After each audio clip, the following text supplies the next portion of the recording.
Good morning, good afternoon, and good evening. Happy Bringling. Once again, thanks to all of you for coming to this 21 days business sustainability challenge. And we are at day 16 of 21 days business sustainability challenge, which we are running it on Bringle blended platforms, blended meetups, and blended learning platform. Thanks to all the viewers who are watching it live on our YouTube channel, Bringle Talks.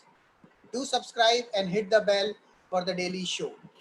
A very good afternoon, good evening, and good morning to whole global community there.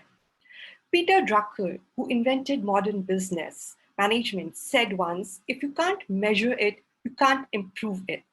It is so true. If you can't measure something and know the result, you can't possibly get better at it. So let's learn from the expert speakers today. What is the importance of measures in present realities?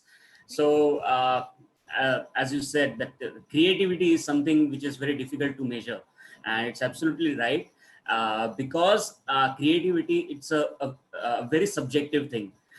So it becomes very difficult. What is creative and what is something good for me may not be good or may not be that much creative enough for someone else. So that's why, for let's consider India as the audience. We have such a diverse set of audiences in our country that it becomes very difficult to measure any creativity if we have to apply it to the entire population.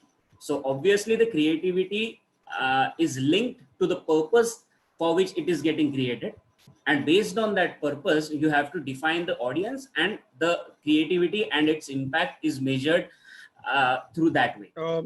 Let's face it, maybe 20-30 years ago, if you had asked me the question, it would have been a difficult one to answer because the non-profit world has changed tremendously in the last couple of decades.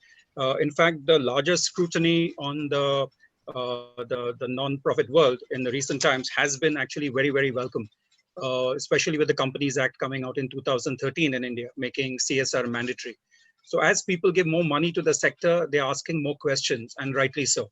Of course, sometimes it's very disproportionate. You give 100 rupees and ask questions worth $1 million. That's a different story. So that's a grouse with many non-profits have. But fundamentally, be it SME or large enterprises, over the last few years, when I got an opportunity to work very closely and monitor the way they monitor their behavior, few things came out conspicuously. One, SMEs typically have a very short-term vision, and there is a huge bias for action, wherein corporates tend to have a long-term vision, and the measurement and metrics in most of the organizations are largely in place. But if you look at the world of business, be it from an SME perspective or from an large enterprise perspective, the world of business is constantly changing and churning. Many wheels are in motion. It's like juggling multiple balls at the same time. It's very, very easy to get lost and feel overwhelmed. I have seen this happening with many, many SMEs, more than enterprises, and even startups.